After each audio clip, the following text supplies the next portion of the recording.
The best players in the world throwing haymakers at each other. Pop your popcorn and get ready. This is a good one. Hey everyone, I've been pretty excited and antsy to review some of these hands when Prodigy takes on Linus heads up. There's a lot of great hands. I try to pick some of the cooler ones, so let's get into it. So this first hand here, Prodigy just goes ahead and goes for the raise in a single raise pot. And then this board texture, he goes for the large sizing, which makes sense because he has this large advantage, top pair advantage that his opponent does not have. So up here, this region here, where of course Linus doesn't have any of these cards in his range. And some of you might be thinking, well, it's not that strong of a hand, but actually, if we take a look at the equities, you know, we're in the 80s here with some of these hands, ace jack, ace queen, ace king. They just have a huge lock on the hand and expected values over the pot size 6, 7. So yeah, it's a very dominant, strong hand. So polarizing around that region is going to make a lot of sense. And Linus just goes for the flat and a very dynamic type turn here, bringing in straights and flushes. But it also brings in like these heavy two pair region, this ace king region as well. And Prodigy goes for the pot size bet, which is not a theory thing. And Prodigy obviously understands the theory of this. So you could see that since Linus has so many strong hands in the range, you never want to use a pot size bet. You could see here that Linus has nearly, over 15% of his range is flush straight. So you don't want to kind of polarize around like the ace king and set region with pot size bet. But like I said, I'm almost nearly certain that Prodigy understands this. So he's probably doing something different, his own little flavor here. Probably has some idea on these flush turns, developing some sort of strategy, which it's weird but important to point out that like it's obviously only 5 combos that there he wants to do this. It generally means that like it's not totally 100% against the strategy. Like sometimes if you see a complete 0 here, like absolute 0, even accounting for some of the variability and a little bit of the errors in solving these spots, it's generally like way against doing something like that. But there's got to be some merit here to like polarizing your sets and two pairs and things like that. So, and that hand gets a little off the rails here because as Prodigy's polarizing, which does include two pair sets, but also heavy amount of flush region as well, Linus goes for the large raise here with a straight. He obviously has the queen of spade blocker, which is great, but theory definitely is only going for flushes here because this is such a hyper polarized check raise range going into already a double pot size bet from the button. So like it's mostly just flushes, and it's definitely a theory error here. It's not huge, but again, having the queen of spades blocker, if Linus believes that Prodigy is developing this strategy with a lot of his two pair and sets and he's just going to continue most of them, which could be reasonable. He's supposed to fold quite a bit of two pairs to this sizing. Maybe he gets a little curious with ace king and sticks around more than he's supposed to. So maybe that's what Linus is thinking here. Again, with the queen of spades blocker, I don't think this is terrible heads up. And I feel like river is almost more insane in the sense where Linus goes for the small bet, which is crazy when you go hyperpolar and you're only polarizing mostly like flushes, especially like the stronger flushes. And when Prodigy continues, the spot is so crazy. If you look down here, that Linus should have 60% of his range in flushes and Prodigy nearly half. So what happens is you actually do develop this small sizing, which is pretty interesting when you go so hyperpolar, but it's with the small flushes here. And Queen Jack is never betting here. In fact here, of course I adjusted the turn for putting this in the range because it's not supposed to be in the range. It's a pretty big deviation. Again, because essentially Prodigy is just such a strong range. Now, I tried to test the theory that maybe he thinks that Prodigy just overcalls these 2-pair set region. If you do make some adjustments here, you can see that we actually go ahead and actually it does become a marginally profitable bet here. So, that's my guess, is Linus is just making some inductive reasoning type logic here that Prodigy will overcall that region. Which, because I mean, you can't really base this off any like prior experience, because given their short time together, heads up, I don't know how many situations like this they've actually come across. So in my opinion, this is definitely a deviation. He has to be aware that this play is a little bit outside theory. So I think a lot of people think that Linus plays this like just pure GTO type strategy, and I just think that's incorrect. I think he's a misconception that Linus is just trying to play the best line, whatever that may be. So sorry for keeping you in suspense. Prodigy is going to tank here for a second, trying to probably put these pieces together of what the heck. Am I facing this small bet post polarize? He calls in Hefo. He must have had that 2-pair set region, of course, probably set. But yeah, it was very, very, very interesting hand. Drop a comment if you guys want to try to put the pieces together to what's going on there. I thought there was a really high level play by Linus. And you could argue that he's maybe he is getting a little out of line. It's tough to say, and it just happened to work out that time. But because Prodigy could easily shove, and he could either just fold it or maybe tank called, which would have been sick as well. And if you guys are getting value from these videos, if you could like and subscribe, that would help out a lot. I'd much appreciate it. So this one here, we have a 3-bet pot, and life is good for Prodigy. He's got a set heads up. And this is definitely going to be a spot where you're going to want to polarize your range, go for a little bit larger bet here. And some of you may be thinking, like, why isn't Linus just continuing? Like, why isn't he just range betting? Well, it's because in heads up poker, it works a little bit differently, where we have this much wider range here, just much random stuff. So it's not like this tight linear small blind versus button range, or like even big blind versus button. If you bet really small, you might be able to get away with the range bet and 6 max. But here, if we take a look down here, you can see like there's a decent amount of trash in this range. It's just nothing hand. So it's like when you're out of position like this, it's just really tough to get away with a range bet. So just quick note there. So Linus goes ahead and continues, and Prodigy can target a lot of that 1-pair region, 1-pair plus, like with gut shots, maybe queen jack, queen 10, ace 10, ace jack, a lot of that region. So yeah, 5 just wants to basically go for pure bet here for large. And Linus goes for this small raise, which is very clever not to just shove, because if you think about it on this like very rainbowy texture with just essentially just gut shots and no flush draws, a lot of this bluffing range here is just going to be very low equity stuff that's going to have to fold to the min click. So if we take a look at his folding range here, you could see like obviously like jack 9s and jack 7, jack 8s can't really continue all these gut shots, and low pair bluffs are just going to have to fold. It's just too much pressure even with the small sizing. So very, very good sizing by Linus. Good pick up here.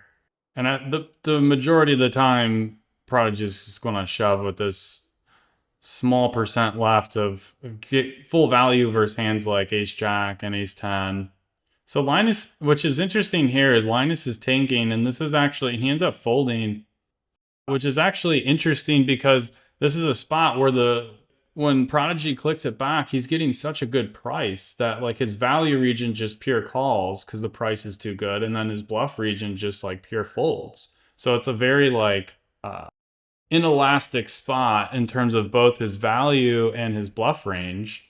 So if we just look at it really quick, you can see like these low end queen end bluffs are just pure folding.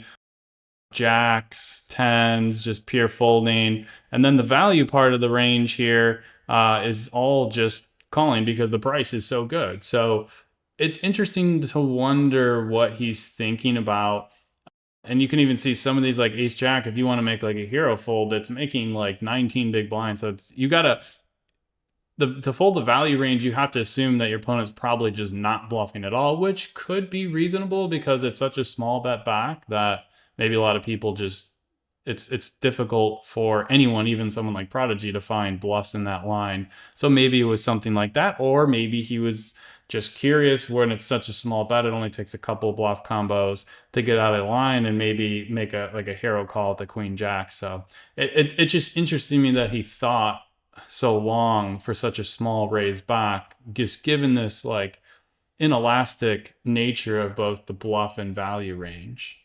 Next one here, it is a 3-bet pot, and this is a great board for Linus because he has just a hammerlock with the overpairs on such a disconnected low pair board, and his opponent Prodigy has so much air in his range, so like it's actually like a really good board. He can range bet here for a medium bet.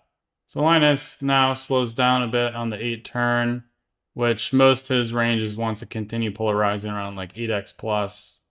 And here it's a pretty trivial spot when Prodigy goes for the medium bet, check call.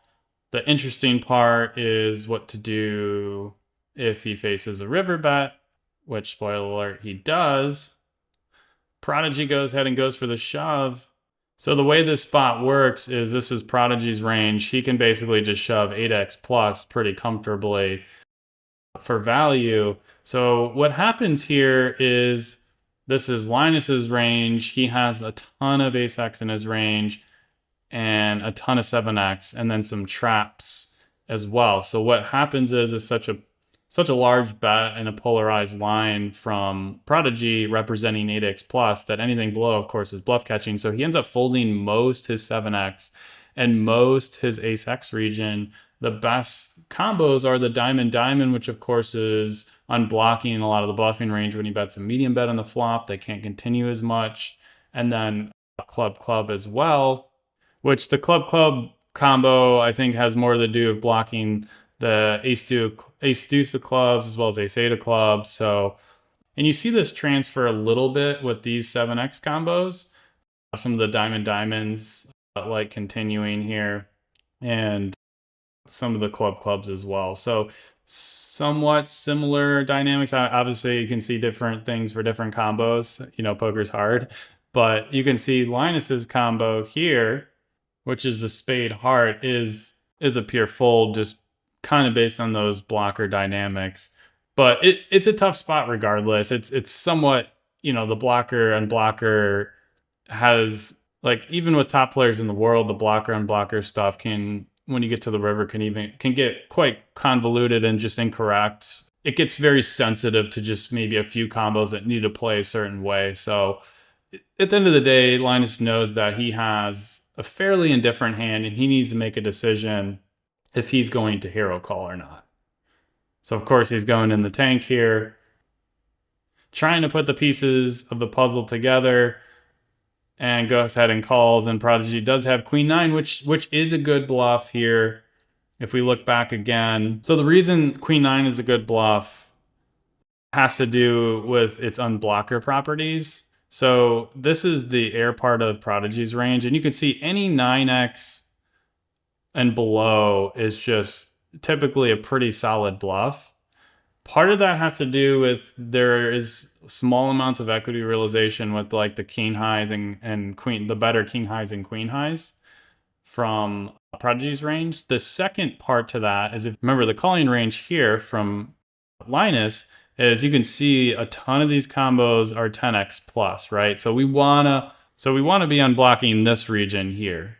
And any 9x or lower is unblocking this region. And then also the equity realization, like the equity of the check down lowers as well. So that's why those are the best bluffs. So, you know, Linus just maybe thought, if you think of that range again, like there is a lot of checking that needs to be done, even with some stuff that has 0% equity. So if he thinks maybe Prodigy is just nudging a little bit more of those combos, you can definitely see King 7 get into the green. So next one here, we have another 3-bet pot, and we're going to have another hero decision on the river.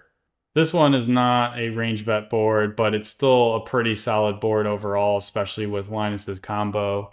His combo is like just at the low end of quote unquote value. Obviously, there's more dynamics to it. Where turn river, turning their hand into a bluff, having additional equity with the strong top pairs. So there's a lot of interesting things with this hand in general that definitely is a green light hand on the flop. And then the lines turn passive here, check, check, turn, check river. And now Prodigy goes for the larger bet, and Linus has another decision here. And most of his like ace king, ace queen are pretty indifferent at this point, given the passivity from Prodigy's line. Checking back, turn, somewhat capping range. So yeah, like this definitely can be a combo that would want to go for a hero call. And some of you may be thinking, well, he's got the spade in the club, like isn't that blocking some of the bluffs? Well, actually, because this is heads up, there's like a ton of these small medium flushes, which Linus is unblocking, and actually a lot of the like ace highs can just check back and realize equity here. So it's actually not a terrible combo at all to continue, which he does. And Prodigy, very interesting, has 4-6, which is not a combo I would ever expect. Theory definitely is not interested, not even the diamond, but also the spade, club. It's a pure bet turn, partly because it wants to extract more value from that flush region, go for a couple streets versus letting, Linus check twice and then call one bet versus potentially putting in multiple bets or even maybe check shoving turn. But it's cool. Obviously, these guys are operating at a high level here and mixing up some of this nut region, even maybe more intuitive combos like non-club spade 4-6 could definitely be interesting. Obviously, like thinking maybe on this node here that maybe Linus overcalls when it goes check back or does something silly every so often. So there's nothing wrong with like checking back on the turn. It is interesting, but yeah, it's a very interesting combo to see Prodigy show up with. And now we have a single raise pot, and Prodigy goes for the bet. And one thing heads up, and this is also 6 max, is like you're like, what's this guy doing? He has a 10-8, which has basically no equity in this pot. He even has a 10 of clubs. Well, the thing that you have to think about, especially heads up, is when you have all this junk part of your region, if you just check all that junk part, you're carrying forward to turn river with a much weaker range than theory would suggest, which means that your opponent can take advantage of that with heavier probe strategy, probe Cbet strategy, check raise strategy, a lot of things they can do. So if you just defer the stuff that has like no rationale or no implied odds, really nothing going for it, especially heads up, but even button versus big blind 6 max, you're going to just be way over folding turn river, and that will show up in your stats very evidently. From regs will see that and they will take advantage of that. So definitely now let's pump the brakes. Like don't just be like, oh, okay, let's just bet these jack 8s and 10-8s and whatever, just random hands. Like you need to control your frequencies here, or then you're all of a sudden you're gonna be putting way too much of your junk hands in the flop. So, but it is something that comes up constantly in poker. It's a constant rhythm. So pay attention to that for sure when your ranges are wide, which is an important point to make. So anyways, he goes for the bet on flop, and now he's polarizing his range. And this one's a little bit different on turn though. The difference is like this turn card is really good for Linus, and you'll see this heavy lead range here for like small bet, a little bit less if he wants to go a little bit larger. It doesn't even matter if he is or isn't, because the point is it's a really good card for him. So this turns a little bit different, where if we take a look here at like the no made hands, no draws, the combos go way down, like 7 combos. So Prodigy has to be a little bit careful here, because it does go dramatically down, and then the bluffing range shifts to more like natural bluffs. So if we take a look at the bluffing range, we have 59 combos of natural bluffs, meaning like gut shots, open-end straight draws, and only 7 combos of this like random air. But let's take a look if this thesis is right. Let's take a look at like a pretty solid turn for Prodigy. So like a queen would be pretty solid because he doesn't Out of position doesn't have ace queen. Obviously, he has ace queen, so that's like a hammerlock on that more nut region. The lead is interesting. I won't get into that right now, but let's take a look. Let's take a look at this no draw region. Now we're up to 19 combos, like this nothing region, right? Like at no real equity. So we're now gone up almost triple. If I remember, was it set? Yeah, it was like 7 combos. So we've almost like tripled. So it's much different. It's still low, but you can see where we can hide behind a stronger range here on the turn, and we can start throwing in more of this stuff in the region. But on a kind of a bad turn card, especially if he's not leading, like if you assume Linus isn't leading, then it's going to strengthen his range even more. So just something to know. But anyways, betting 10-8 is way more fun, right? And then we get to the river here, and Prodigy can do a ton of things because at this point he has the dominant share of sets, the dominant share of straights. So he can go hyperpolar here, even though they're very deep. He can go very large. He can like split range. He can go a little smaller with his 2 pairs because it gets a little dicey. Linus should have a lot of 2 pairs in a range, so it depends which ones he has. A lot of strategies he can take. Now this hand it just has a lot of great properties where it obviously has no showdown, but it's unblocking a lot of the folding region. Occasionally Linus can sneak hero 7-8, which is obviously nice. Not if he sneaks hero 7-8, but he could also have like ace-8, which is blocking some of that. When Prodigy goes 3x here, blocking some of that region that is going to make hero call. So having an 8 in the range is a really good card. And he does go for the 3x, so he hyperpolarizes, Linus folds, and works out for him. And this last one here, you can see is a 3-bet pot. Linus 3-bets, Prodigy calls. Excellent board for Linus. These dry, disconnected medium boards just really hammer the 3-bet range here. Really nail the 3-bet range from Linus. He decides to go for a small bet. Obviously, Prodigy has an amazing hand. Heads up here, and that also would like a lot of protection, because if Linus is like nearly range betting or some high frequency bet small, like there's a lot of random error, right? That ace-x like has a ton of equity in the pot, but it needs a lot of protection from that region. So makes a lot of sense to go for raise there. And yeah, small bet seems weird like after he raises, but it actually makes sense because Linus, if he's betting most of his range and then Prodigy raises, he needs to defend like a lot of air in his range. So he still has like a lot of this like potentially like ace king, ace jack, ace 10, even hands like king high hand. So like there's a lot in this Linus's range where Prodigy can make it different with even a small bet here. And the board's so disconnected too that Prodigy's gonna have a lot of these like medium strength hands as well. So developing like a smaller bet is definitely going to make some sense. Linus goes for the call, and then some of you probably aren't thinking this, especially if you're not a heads-up player, but Prodigy has a slam dunk shove. It is a value shove. There's actually quite a bit of second pair, the lower kicker, then you have low pair, and then you have ace highs that you get heroes from. So if we look at that region here, you can see like there's quite a bit of combos here that Prodigy can get value from, and Linus goes for the call, and of course, unfortunately for Prodigy, he has the 5-6. So those are very interesting hands. There's a lot more. They played for like 30 some hours, 35 hours. So in the end, Linus was up 9 buy-ins, 180,000 roughly, which is a lot, but they played 3,000 hands, so that's still like the sample size is like smallish. And I know Prodigy and Linus have started playing again, so their matches together were in the early stages, but Linus definitely, at least in this sample size, has taken down the trophy, I guess, in their first match. But I know there's going to be a lot more, and I look forward to watching them. So I look forward to seeing everyone in the next one. If you liked the video, drop a comment, press like, subscribe. I'd appreciate it.